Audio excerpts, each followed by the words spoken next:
WhiskyJason here, whiskey from the viewpoint of an American in Germany. Today I'm at the InterWhisky 2018 in Frankfurt, together with Ken Rose from Lost Distillery Company. Lost Distillery Company, a very, very interesting thing.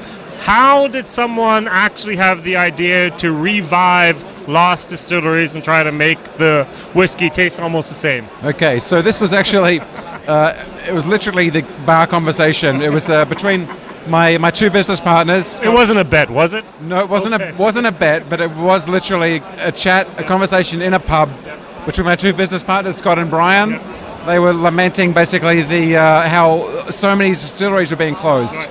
and even in recent times, they were still the big companies were still bulldozing these beautiful old distilleries because they just didn't need them for whatever reason. And so they got to thinking, well, what if we could bring them back? Yeah. And that's where they then started talking to Michael Moss, Professor of History at Glasgow University, to see what could be done. Yeah. Is there enough information out there in the archives, in the tax records, in the local records, with families, the descendants, to basically reconstruct a picture of how the whiskey was made?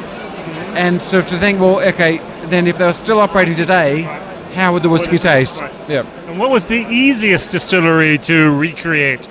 Oh, I don't have an answer to that. I'm sorry. They were all difficult, is what you're trying to say. Well, the thing is, we've done this process for 7 different distilleries. However, on top of that, we've had several dead ends. Right. And that's basically where they've been following a path, researching a distillery, only to find there just wasn't enough information. And they've had to end because they just couldn't put all the it's like doing a jigsaw with missing pieces. A 100-piece puzzle with 35 pieces missing, just now, or even maybe 70 pieces in this case. Or even, I mean, in a couple of instances, they found that there was, newspaper stories and other information saying the whiskey wasn't good. Oh.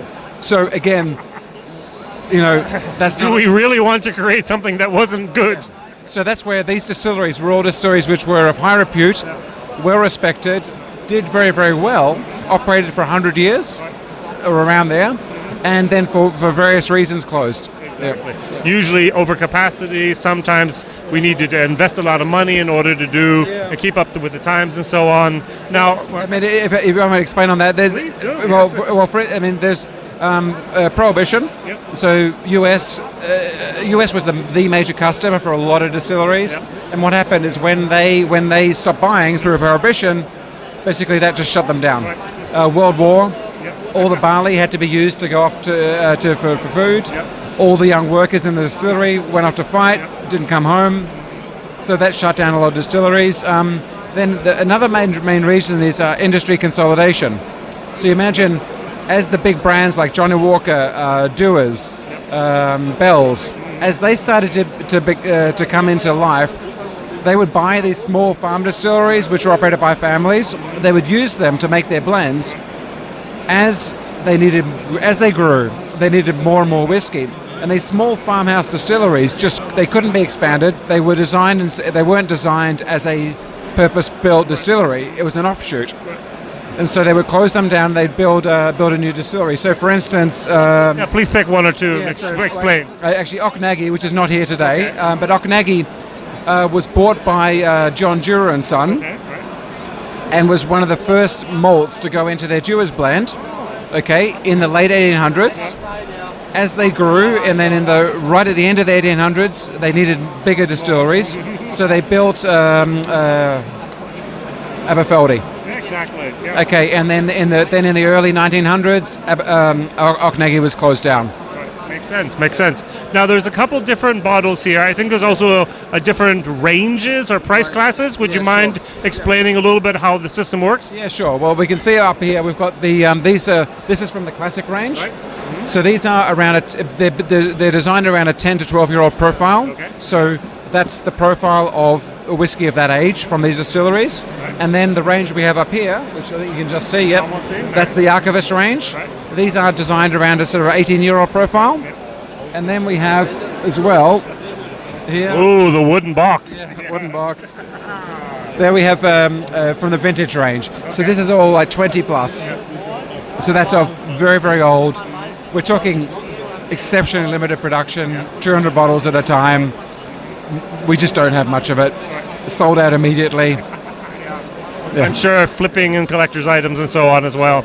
Now let's go to the 12-year-old at the moment. In a normal thing, it's a blend, so it would have to be maybe between 4 and 20 distilleries, or what range do we have here to create the flavor profile? So, I mean, generally we're talking plus minus 10 different distilleries, so 10 different single malts used to recreate the blend. Again, I mean, if you're asking about that range, this one here, Lost It Classic. This actually last year at the International Whisky Competition in London, it won, so 2017 IWC, World's Best Blended Malt. Oh, wow. So, congratulations. Yeah, 93.2 points, the gold medal. We've won a lot of medals across the range, but that was a particularly interesting one for us. So they're all a blend of malts. There's no grain whiskey whatsoever. None at all, no. Very, very interesting. And I see maybe about 12 different bottles here. How many are there in total? Well, there's 7 different expressions and 3 different levels, so 21. Yeah. Hey, good math. Well, very good. And you actually mean from the vintage range, there's all 7 have been brought out as well? We do, yeah. Oh, wow. Very, very good. What can we expect in the future? Is it just going to stick with the 7, or are you going to add more and more? Yeah. Well, the thing is, we are a very small company. We're talking 10 people. Okay. So, it is a incredibly small firm. This is enough for us at the moment. We actually we have other things. We've just launched outside for this range of Lost Distillery, this is 21 whiskies is plenty. But we've just launched a blended scotch. But it's a 50% malt, 50% grain by the name Big Mouth. Big Mouth Bass. Yeah, it's a really rich peated sherry, big tasting, which just blows away those blended scotches. And we also, one of my partners, Brian, lived in Trinidad, worked for Angostura for many years, and I don't know how he did it with his pale Scottish skin, but he lived out there, became a huge fan of rum. So Brian then, even though we're a Scotch whisky company, Brian persuaded us very rightly, and we now have rums as well. Where can I find you online if I want to buy something here in Germany or in Europe? Well, I mean, you can look for us on crucialdrinks.com. We're on Amazon. We have our own e-shop. So we ship across Europe. But a quick Google search, you can find us very easily. Very, very good. The Lost Distillery Company. And I just see you're on Facebook and Twitter and Instagram and so on. Indeed, yeah. Very good. WhiskyJason here. Whiskey from the viewpoint of an American in Germany, together with Ken Rose from Lost Distillery Company. Bye-bye. Okay, thanks very much.